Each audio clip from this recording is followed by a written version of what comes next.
Hello, everybody, and today I'm doing a Spider Man ranking tier list. So, I think we're just doing the variants from the movies and shows, not the comic book variants. I probably will do a video of all the Spider Man characters and villains, the allies, and rank them all who are my favorites and the ones I'm not really a fan of or don't really know who they are. So, be on the lookout for that.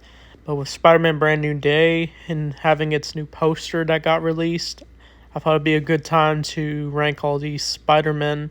I think this is just Peter Parker. I'm not sure if... Oh, yeah, there's Miles and Gwen. So, the Spider People from various movies and shows. So, let's rank them. So, Tobey Maguire's Spider-Man, he's easily my favorite Spider-Man. I really love Tobey as Spider-Man. He has that innocence in his face when he first becomes Spider-Man. He when he's really just wanting to get MJ and to just be the her girlfriend, and he really inspires from Uncle Ben's words, with the great power comes great responsibility, after using his powers against in wrestling just so he can get money, but after learning his selfish and ambition, he realized what his power could be. And then he goes up against the Green Goblin, played by Willem Dafoe. There's just so much arc with this Spider-Man. And I really love him in Spider-Man 2. He's going through college. He is just trying to have a normal life, but he realizes Spider-Man is... He thinks it's getting in his way, and then he gives up being Spider-Man, but after a talk with Aunt May, he's able to come back as Spider-Man, and he goes up against Doc Ock, and then he goes up against Sandman, Venom, and then eventually we see him in No Way Home. We were supposed to get Spider-Man 4, but unfortunately got canceled. But I can see why people love this Spider-Man. It's our childhood Spider-Man from all the way back in the early 2000s.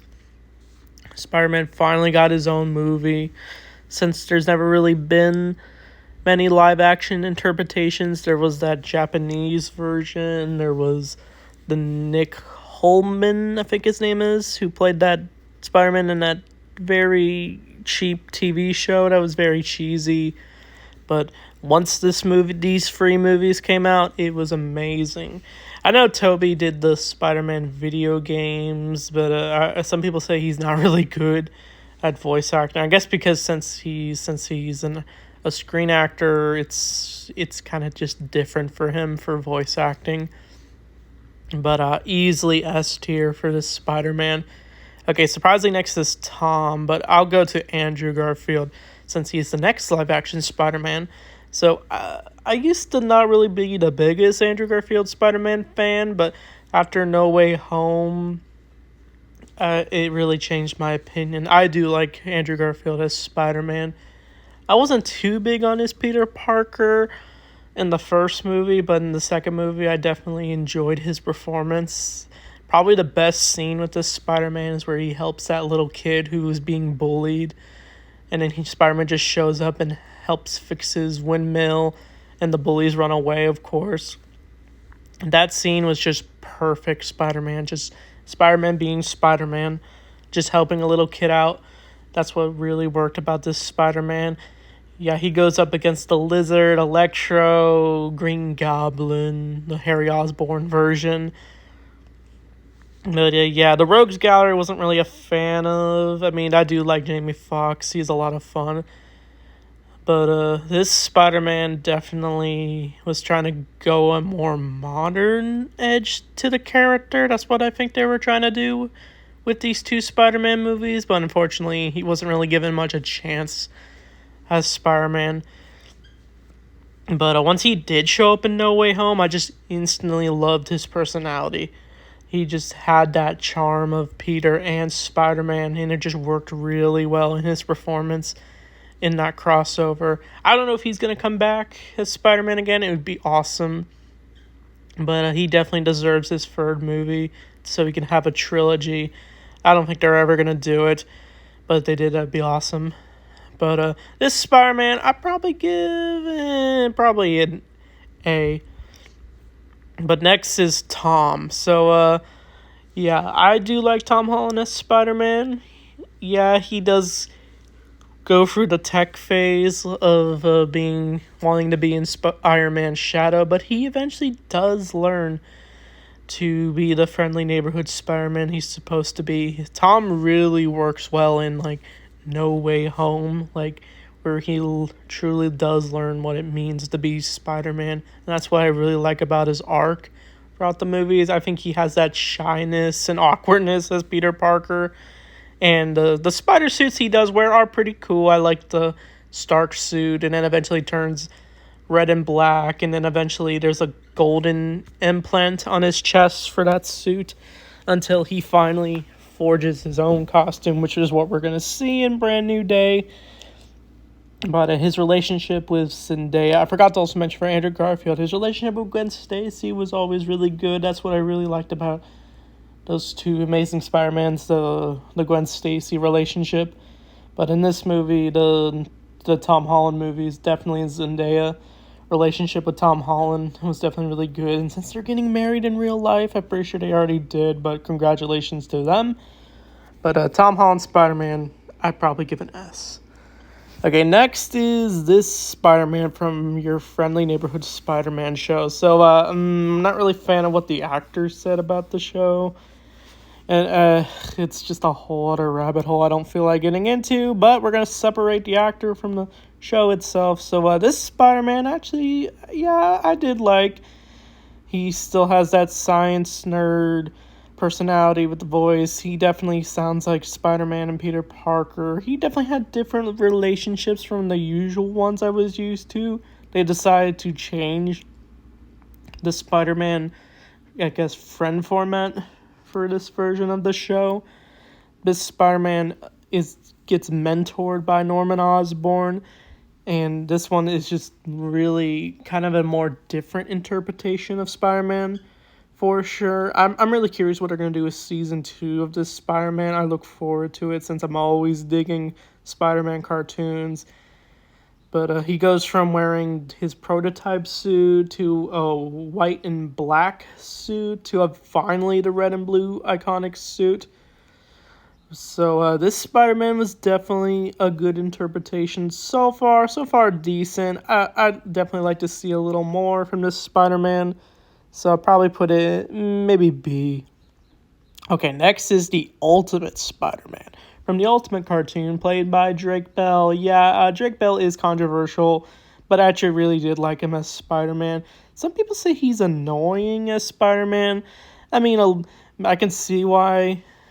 It's probably because there's too many cutaway jokes in that Spider-Man cartoon, but this Spider-Man I definitely grew up watching. This is what really got me into the character, so I really feel nostalgic for this Spider-Man. He's easily the best, one of the best modern cartoons. It's not as good as Spectacular or the 90s show, but if I had to pick a show from these 2010s Marvel shows, I'd definitely pick Ultimate Spider-Man. That seems like a hot take since a lot of people don't like this show, but overall, I do like Ultimate Spider-Man. And Drake Bell he definitely sounds like Spider-Man, and some people say he can't voice act because he's more known for Nickelodeon. But honestly, I think he worked really well as Spider-Man. I don't know about his other voice acting roles, but overall, this Spider-Man does go through a lot. He meets the Avengers, he learns to form his own team, even though the first team with like Iron Fist, White Tiger, Nova, and Luke Cage weren't really nice to Spider-Man. Eventually, he forms the Web Warriors, which was a lot of fun. So this Spider-Man does have a lot of fun ideas, for sure. So I'd probably put him in the A tier. I don't know where the 90s one is, but if I had to pick the 90s one, that one's the S tier. So Christopher Daniel Burns Spider-Man, you definitely get an S. But next is the one from the Marvel Zombies. So I was kind of hoping this Spider-Man would become a zombie in this show, since Zombie Spider-Man seems awesome. And it's like that in the comic books, even though it's super dark. But this Spider-Man fighting zombies is actually a cool idea. I do like how he wears the Doctor Strange cloak. And the voice was fine. I think it was the same one from the Friendly Neighborhood Spider-Man. But his role in the Zombies show was definitely interesting. He teams up with the Paul Rudd head, which was hilarious. And Chadwick Boseman's Black Panther. And they go up against Thanos, zombie Thanos. So I can give this Spider-Man that. But yeah, not too much to say about this version. I'm just kind of neutral towards it. It has a cool costume. I do like how he vlogs his zombie experience in the What If episode. So yeah, I'll put him in, I guess, B. Next is the 60s Spider-Man show. I'm going to feel neutral about this Spider-Man since it is an iconic part of the Spider-Man mythos. This one is definitely a cheesy show. The animation is definitely low quality for its time, for sure. I just remember it from its iconic theme song. The costume looks okay. There's no webbing on the chest for some reason, but it did give us that iconic meme of the pointing Spider-Man. But Paul Soules, I think, plays him. I think he's like an old voice actor from back in the day. I think he even appeared in the Incredible Hulk movie. So I'll put this Spider-Man probably a C. I know that seems like a hot take, but yeah, I don't really have too much to say about this Spider-Man since I didn't watch the 60s show other than hearing the theme song. Okay, so Spectacular Spider-Man. That's easily an S tier. I love Josh Keaton as Spider-Man. Thank you so much for the cameo reply from a while back. But this Spider-Man's easily my favorite. He goes through high school. He goes through the lifestyle of Spider-Man. It's definitely meant to be like the comics for sure. It was definitely unfortunate the show got canceled. I just love Josh Keaton's voice portrayal for this Spider-Man when he interacts with MJ, Gwen, when he goes up against the villains. He's got all those quips perfectly. The costume just looks amazing. I love the art style. There's just so much to talk about for this Spider-Man. I can just make a whole video about it. His cameo in Spider-Verse was amazing. To see, we sort of got a somewhat continuation of what he was up to since the show did unfortunately get canceled, like I said. But yeah, I think that's all I gotta say about this one. Maybe one day I'll review Spectacular Spider-Man since it's a really great show. I can just talk all day about this version of Spider-Man. So I think we can all say this one definitely deserves an S tier. Okay, next is the Robbie Daymond Spider-Man from that Marvel's Spider-Man show. Yeah, I didn't really care for that Spider-Man show. I don't know. I didn't really like it because I just didn't like the animation style. And Robbie Daymond, he's okay as Spider-Man. He does sound like him. He definitely has the quips as Spider-Man and the Spider-Man energy. He definitely is having fun with the role. I don't know. I felt kind of annoyed originally as a kid hearing his nerdy side and how all these characters in this version of Spider-Man seem like the smart people for some reason. It was just a show about Spider-Man going to a special tech school. That was what the show was exploring. The villains roster, I don't know, I just wasn't really a fan of the animation. The concept art that they did for the show definitely looked amazing, so I don't know what led to the show not really working for me. But yeah, Robbie Daymond is definitely maybe a little underappreciated, but he's definitely not one of my favorite Spider-Mans. So I'd probably just put him in the C category, maybe a D category, just for it. But next is, I guess this is Spooderman, that meme. I don't really have much to say about it other than I guess it looks funny. I think he does appear in Spider-Verse as a cameo because every Spider-Man's part of the Spider-Verse. So I'll probably put him in the B category. Okay, next is the Insomniac Spider-Man. So this is going to be a little bit of a hot take. But unfortunately, I have not played any of the Insomniac Spider-Man games, so it's really hard to rank these Spider-Men. But I definitely like Ural Lufenfall's Spider-Man. He sounds perfect as Spider-Man. I'm not sure why they changed his face in the game, but the way this character goes through the story in Spider-Man is just perfect. I just love the gameplay. It just looks amazing. The perfect Spider-Man game. Just so much to do in this game. The open world looks amazing. Whenever I get a PlayStation, this is going to be the first game I'm going to be playing for sure. But I'm going to put this Spider-Man in the S tier. But next is the Miles Morales Spider-Man. This is the Insomniac one. I've also not played the Miles Morales Spider-Man game. This one definitely looks amazing. I love his dynamic with Spider-Man in this game. And the second one, you can just switch between Peter and Miles. And his Spider-Man is definitely showing more powerfulness since he can use electric blast through his ways in the Spider-Man game. He just looks so badass when playing as him and Peter. There's just so much probably to do when playing as both of them. People are angry for some reason, and he could be the Spider-Man for the next game. I don't know why you people are mad about it. You're obviously going to play as Peter and Miles again in the third game. Who knows what else they're going to add? Since this Spider-Man and Miles literally got to fight Venom. So that's literally amazing for sure. So I'll put this one probably also an S. Next is the Into the Spider-Verse, Miles Morales. So now we're getting through all the Spider-Verse movies.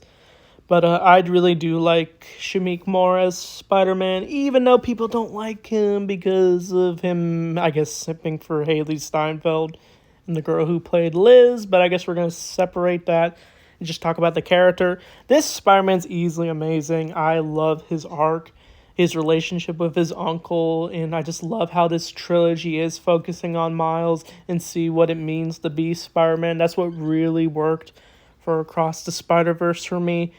Just really respects the character and the mythos. There's just so much questions I do have about this version of Spider-Man for sure. Whatever they do with Beyond the Spider-Verse, I'm really looking forward to it. So I'm going to put this one in S tier. Next is Peter B. Parker. So Peter B. Parker, I really do respect this version of Spider-Man. He starts off a Spider-Man who was Spider-Man for a while, but then he deals with really bad hardship. He breaks up with MJ. He has to bury Aunt May. He feels super depressed until he does meet Miles and he's able to train him.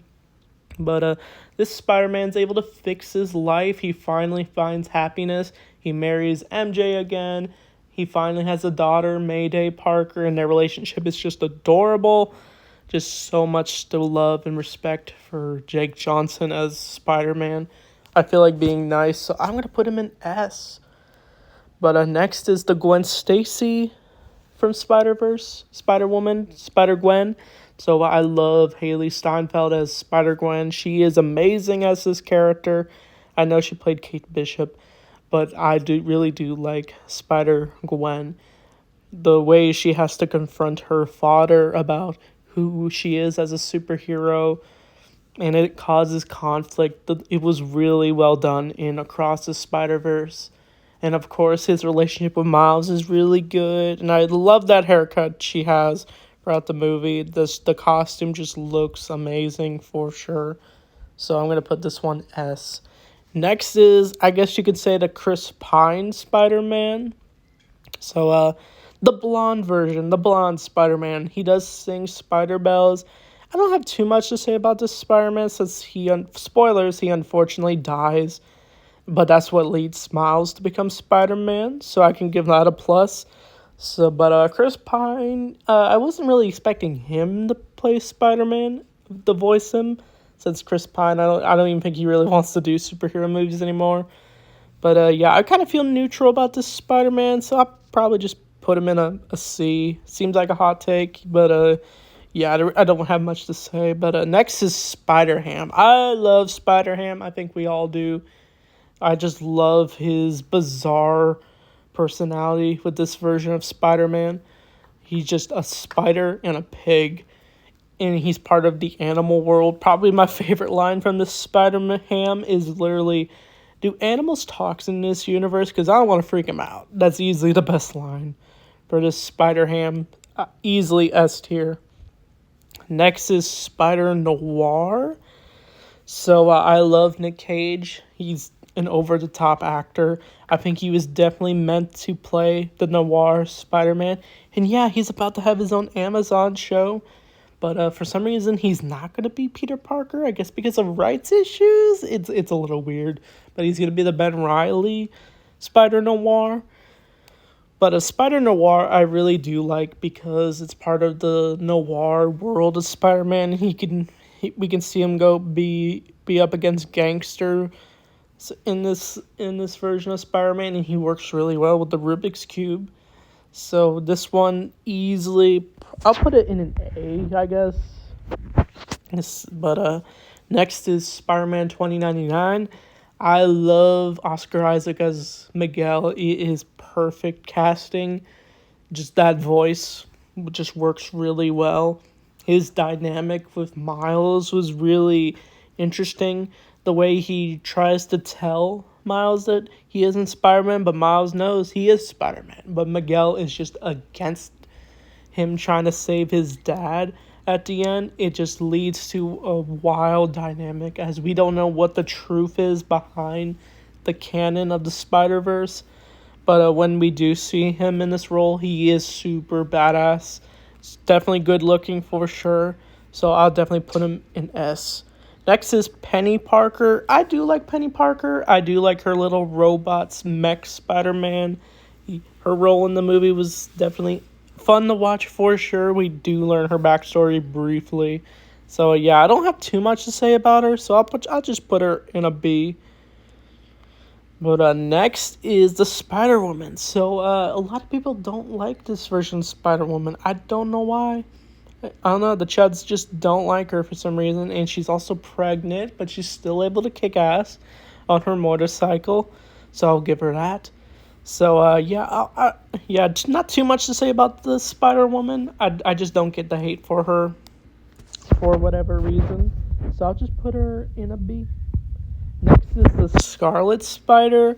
Yeah, and we don't see too much of him in this movie, but he's the clone of Peter Parker. Originally, we were set to think that this Spider-Man was the real Peter Parker, but then it was revealed that Ben Reilly was the clone the whole time. But the whole clone saga is just confusing. So I'll just put this Spider-Man, I guess, a C, since I don't have too much to say about this version. His costume looks amazing, though. But next is the Spider-Punk. Okay, so Spider-Punk was easily one of the best parts of Across. The way he just looks amazing. I love that spiked hair. His punk Spider-Man look, just Spider-Man with basically the rock star attitude. That's what really works about this Spider-Man. So I'll probably put him in A. Next is the Spider-Man India. So I do like this version of Spider-Man. He's voiced by the dude from the Deadpool movies, the taxi driver dude. I thought that was perfect casting for sure. His costume looks awesome. I love the little cat he has. It definitely really works for that alternate version of Spider-Man. So I'll probably put this one also in A. Okay, next is Lego Spider-Man. So easily S tier. I love Lego Spider-Man. This is the Spider-Man I definitely grew up with. I don't know if it's the same one from the Lego game, since they're trying to establish it as the same one, since, I don't know, the whole Marvel Lego saga is confusing which of the continuity it is, whether it's the Lego games or these Lego shorts. Who knows if it's all canon, but it's Lego. Easily one of my favorite brands, easily my favorite toy. So definitely S tier for Lego Spider-Man. His cameo was amazing. It was crazy that they got a YouTuber to do the animation. It was that was insane, honestly. So I hope this one appears in Across. But his little cameo, like I said, was awesome. But next is Spider-Man Unlimited. So, yeah, I didn't really care for Spider-Man Unlimited. I did watch it. The costume looks futuristic, for sure. They were trying to do futuristic superhero shows with Batman Beyond, and I guess this version of Spider-Man. It only had 13 episodes since this show got canceled. But Rino Romano plays him. I do love Rino Romano. I love him more as Batman in the Batman cartoon, but his Spider-Man I really dig. I definitely like the younger aspect of that version of Spider-Man. I know he's in like some other video games which I've not played, but definitely classics for sure. But this one I probably just put a C or D since I don't really have much to say about Spider-Man Unlimited. But a Spider-Cat, adorable, A. Next is the Spider Blitz. I do like Spider Blitz. She's the one that controls who goes into the spider portals. Her Spider-Woman look definitely looks interesting. I'm pretty sure she's based off a character in the comics. I'm not sure. But this one was definitely a fun character for sure. I have her Lego. She's very common in the Lego CMS draft. That's the one thing that was the best part of the Spider-Verse. They made Legos versions of it, and they just looked amazing. So I probably put this Spider Blitz probably a B, neutral. But that's my list. I didn't think every Spider-Man made it to this list. I don't know why the 90s one wasn't on there. But if it was, it's definitely an S tier. So I really look forward to Spider-Man Brand New Day. There's just so much content coming out of Spider-Man every other day. I'll definitely rank the side characters, the villains, and the main comic book line of Spider-Man, and then talk about the mythos in general. So I hope you enjoyed this ranking. So anyway, thanks for watching. I'll see you all next time.